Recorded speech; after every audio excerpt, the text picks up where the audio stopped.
Welcome to Wall Street Week, the show of record for long-term investing. I'm Anthony Scaramucci. And I'm Gary Kaminsky. A crucial jobs report just 4 days before the election.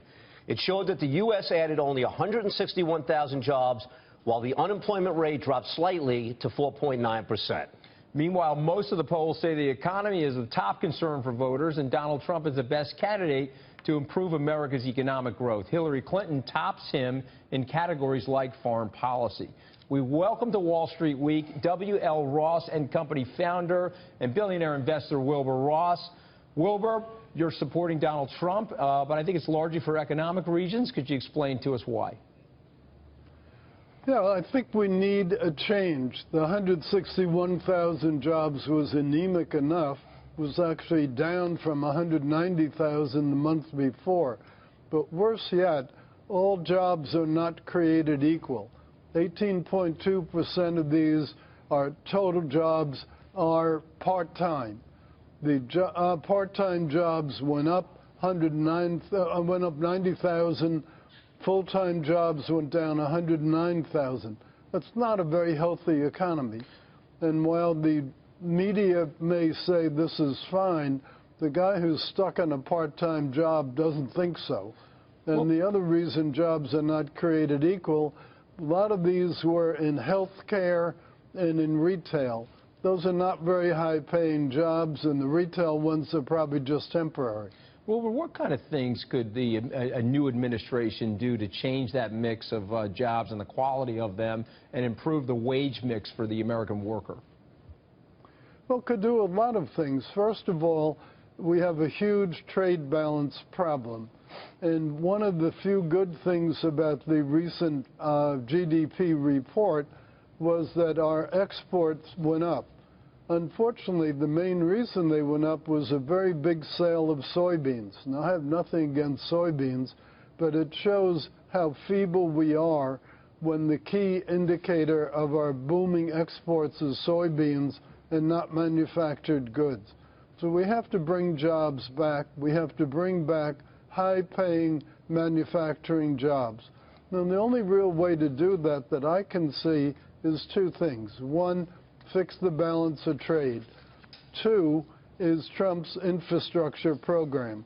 As you know, we've put forward a $1 trillion privately financed program where the equity investors in infrastructure would get an 82% tax credit, and that would be recouped by the taxes on wages and contractor profits. So the government would get $1 trillion infrastructure for free. Well, but let's turn to the markets. Mainstream media has been saying that the markets have been down since last week because the likelihood of a Trump victory is that much greater. So a couple of questions here. First of all, what do you expect happens to the markets if a Trump victory happens? And then the second thing is, one of the concerns I heard throughout the street this past week was what happens, and there's a good likelihood that Donald Trump wins the popular vote, maybe by even in excess of 1 million votes, but loses the electoral vote. So walk us through both situations and what you expect happens to assets in those scenarios. Well, a lot of Wall Street, as you know, has decided for whatever reason to go Democratic. So it's not surprising that some of them would be disappointed, as it looks like Trump might actually win. But think about what a Trump presidency would really mean to the market. Very few companies have their earnings go up 30% in a year.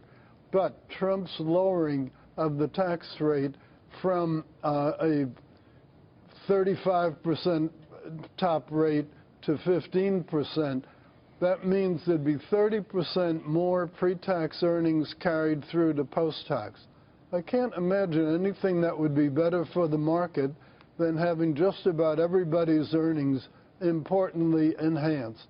So I don't see where all the great concern about Trump should be. And what about, well, what if he wins the popular vote but loses the election? What do you expect is going to happen then in terms of global asset prices?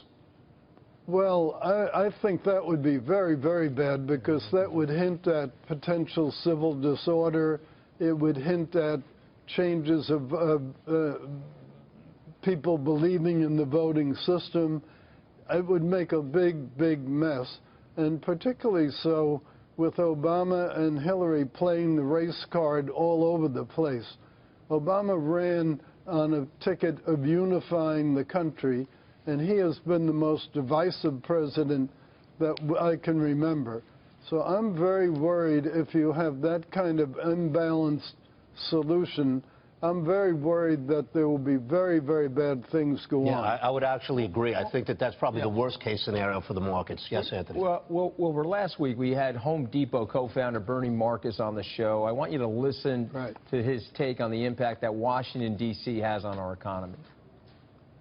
It seems to be that Washington is working on how to hurt people and how to keep jobs out of America. I don't get it. I mean, I'm a businessman. I've worked for the last 55 years creating jobs. I think that I understand how to create jobs, and the way to create jobs is not the way they're doing it. Hillary is talking about taxation. What's your take on that, Wilbur?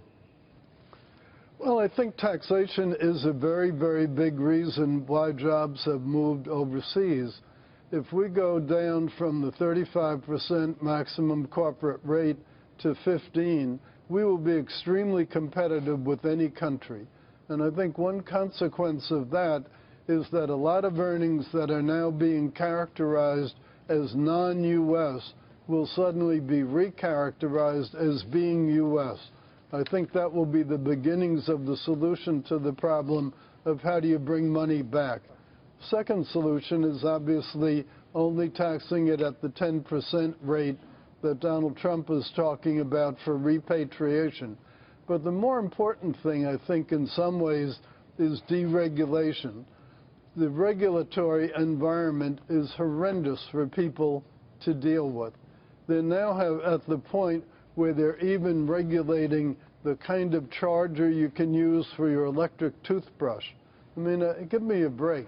With all the serious issues in the country, is this really what people should be focusing on?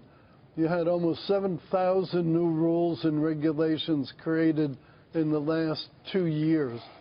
Were we really such a wild and woolly, under-regulated country 2 years ago that we needed 7,000 more rules? I can't imagine it. All right. Well, Wilbur, great insight. Stick around. Wall Street Week. We'll be right back.